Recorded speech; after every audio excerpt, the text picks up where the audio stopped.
So anyway, you guys are in for a treat tonight. You really are, because I've never done this before.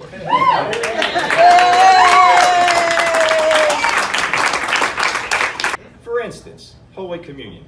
You walk up there, you stand in line, you get the body of Christ, right? You walk over, you stand in another line, and you get the blood of Christ. Now, you're not supposed to chew him up, right? Just let him dissolve in your mouth, as long as that takes, right? You go back to the pew, you kneel down, and you pray. Now, so, I don't know what you're supposed to pray about, but I start by giving thanks, right? I'm thankful, and then I start asking for stuff. And I'm doing this like telepathically, right? I'm thinking about this, right? And so I'm asking for, I usually ask for, like, take care of my boys, look after my wife, make sure they're healthy, say that kind of stuff. But I'm asking for stuff. But the whole time I'm asking for stuff, I got a piece of this guy dissolving in my mouth, right? And I'm like, what would I feel like if some guy's standing there asking me for some favors the whole while he's chewing on my ass? I was like, I don't think I'd be receptive to that, right? So, and what is this deal with the waterboarding of the babies going on in the back of the church, right? If at the end of the day you have a positive score, it resets, does not carry over. But if you have a negative score, oh yeah, that shit carries over for years. Forever. Now your wife keeps the score. But she'll never tell you the score. And you don't dare ask her the score, because if you do, she's going to take points away. Because you're supposed to know the score. Your wife is also responsible for giving out the points. Now, unlike football, where a touchdown is 6 points, it's always 6 points. Your wife will hand out points based on how she feels. You see her pick up that remote, and in your mind, you're like, what the hell's she doing? And in your emotion, you jump up and say, don't change that channel, bitch, I'm watching that. If you think that compliment that worked last night is going to work now that you're in the doghouse, no. If you try that beautiful compliment now, this is what's going to happen to you. Oh, come on, honey, you know I'm just kidding. You know you're beautiful.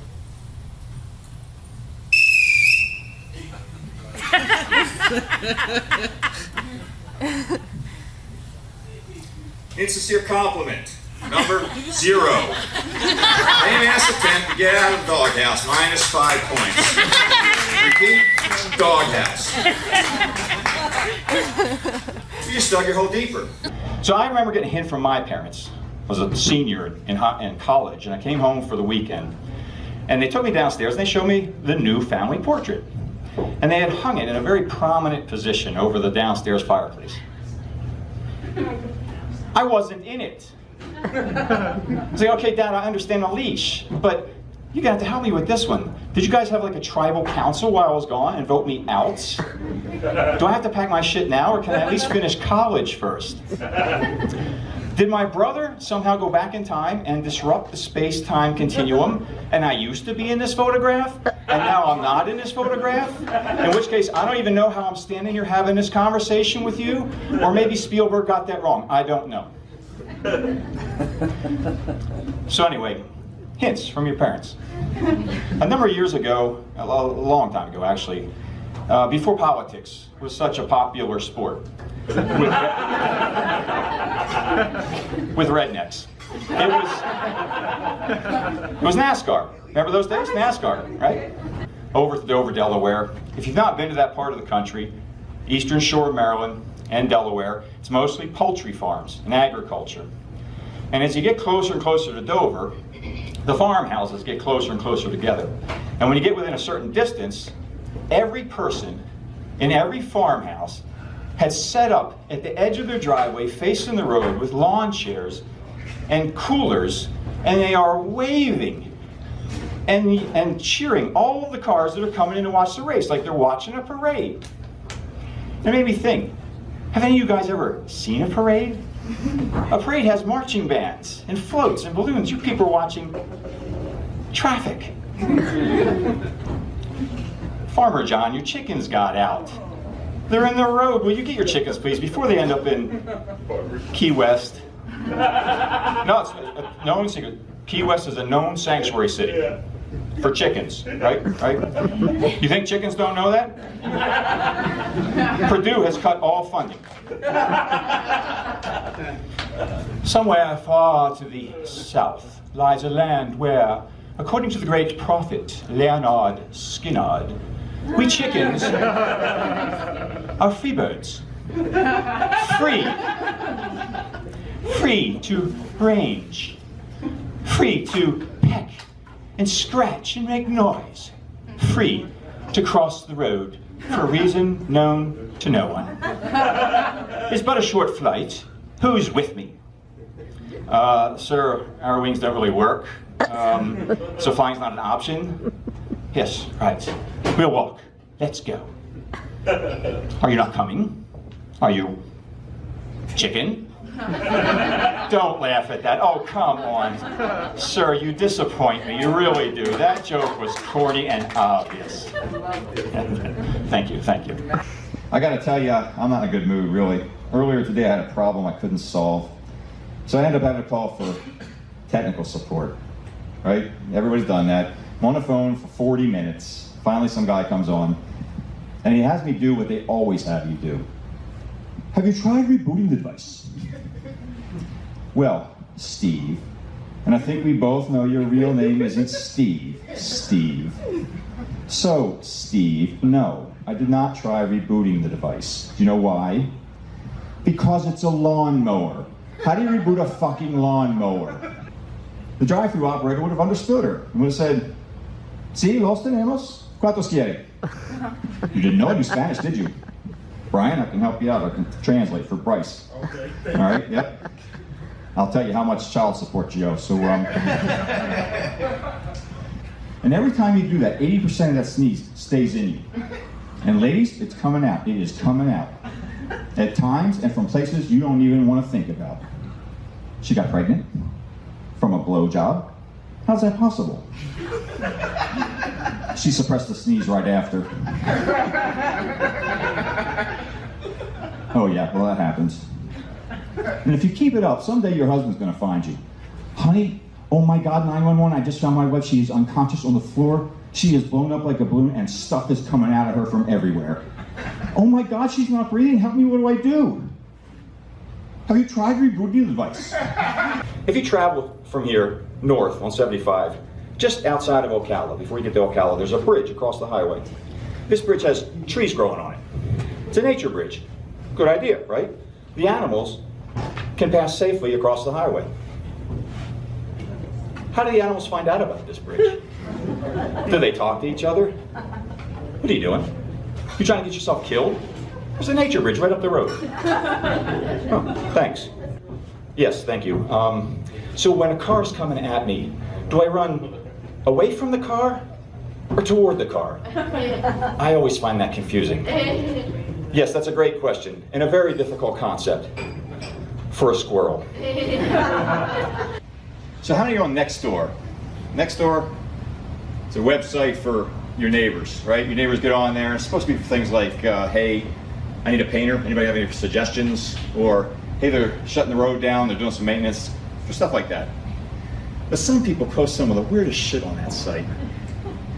The other day, someone in our neighborhood posted, for those of you concerned about the white domesticated rabbit, it was released into the wild last year. Here's an update. Last night, it was attacked by coyotes and eaten. Thanks for that update, neighbor. I guess they can take down the bunny cam now. One of my hobbies is I like playing, I play an instrument, play clarinet, play saxophone. Woo. Any other musicians? Yeah. All right, awesome. Talk to me afterwards. I got a possible gig for you. So anyway, one of the bands I play sax in is the Second Time Arounders marching band. So anyway, it was a cool day actually. In our formation that day, we were right behind the mayor's car. And I don't know if you follow the news, but Pasco County has had a few mayoral challenges, right? Yeah, the mayor of Port Richey was arrested for taking shots at a sheriff's deputy. But there he was that day, right there in the car in front of us. It was cool. He was up there waving to the crowd, throwing beads. It was cool. I guess they had to use him because poor Richie was having a bit of a mayor shortage. Yeah, the second guy that they had to replace him also got arrested. So they were out of mayors. I think city council's like, you think maybe we should do some background checks? I don't know. Another one of my hobbies is I like fixing cars. I do engine work, also do body work, and I've been working for a number of years on a 1967 convertible Mustang.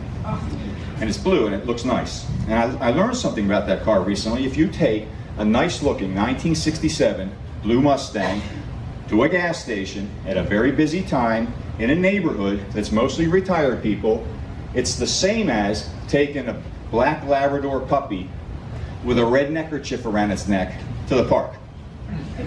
But instead of attracting a bunch of young women, you attract a bunch of old guys. And they all start with the same question. What year is that? Well, that's a 1967, like it says on the license plate that you're looking at. And they continue with the same story. Yeah, I had a 66. Love that car. Wish I still had it. And before you know it, this whole group of old guys are like hovering over my car. And they're looking at it like they want to have sex with it. They're like, guys, that's my car. I'm the only one who gets to have sex with it. Did you ever take your daughter to the zoo and have her point and say, Daddy, look at the mooses? And you say, oh, that's cute. But you know you have to correct her. And you say, honey, when there's more than one, we call them. And you realize you don't know. Nobody knows. It's like when the first council got together to invent the English language, they waited to the last day to do animal plurals, and everybody's tired and cranky, and they want to go home, and they're going down the list. Cat, cats. Dog, dogs. Do we have to go through every word? Some of us are tired and like to go home. Why don't we just add S to all the rest of the words like we've been doing, and let's wrap this up. Now I'm afraid we must go through all the words. Fine. Okay. Deer. You know what? Deer. But that's the same, yeah? Okay, deer. Okay, goose. Oh, we can do this all day. Geese. Okay, I see where this is going. Maybe we are tired. Maybe we should wrap this up. We still have to go through all the words, but we will reconvene, and when we do reconvene, we will pick up where we left off. The very next word will be moose. And they never reconvened. And to this day, there's no plural for moose. You just have to make one up. Honey, when there's more than one, we call those meese. I just celebrated a birthday. Thank you, thank you. I turned 60 on Friday. Thank you. I like you already, so. I've lived 60 years, and I just recently discovered something. Blind women find me attractive. Who knew? Personally, I don't know what it is that they see in me. Ooh. But I recently developed this full-body skin rash. And now I am one big burning hunk of braille.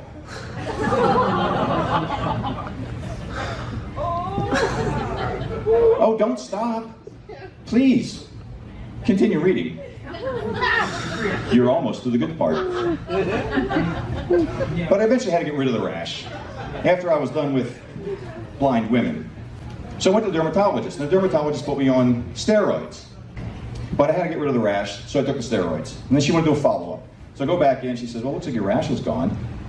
Did you experience any of those side effects that we talked about? Nope. Didn't experience any of those side effects.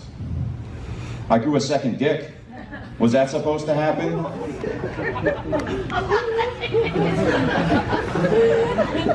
And it's problematic because it confuses blind women.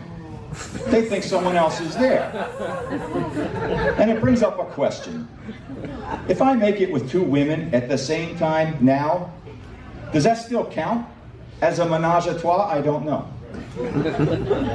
Anyway, it's all part of getting older. 60 is a milestone birthday, just like 16. Hey, I finally get to drive. Or 21.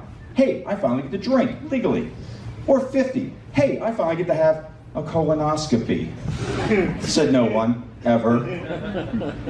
But you know, now they have a non-invasive alternative to that. They have trained dogs to be able to detect the presence of colon cancer by sniffing a stool sample. You literally put your shit in a box, you leave it on your porch, and here's the symbolism I like. Brown will come pick it up. That's right, you put your shit in a box, and UPS will come pick it up and take it to the lab. Can you imagine the look on the face of the porch pirate who decides to target your house that day? What'd you get? Shit. What kind of shit? Good shit? Just shit. Guys, sometimes you just have to know when to shut up. You're at the beach with your wife. You're down at the water. You're looking out. This curvaceous woman walks by in a bikini, and your wife makes a comment. She shouldn't be wearing that. Some women have no business in a bikini. And she looks at you because she wants to know what you think. And you look back at her and you say, I'm sorry, honey, I didn't see what you were talking about. And you really didn't. And she can tell you're being honest. And so in her mind, you didn't notice the other woman. You got 20 points. No. Do not finish your thought. I was too busy staring at that rack. Did you see those things? You are either incredibly stupid, or you just like sleeping in a hole in your basement. My name's Brett Husselwell. Thanks very much.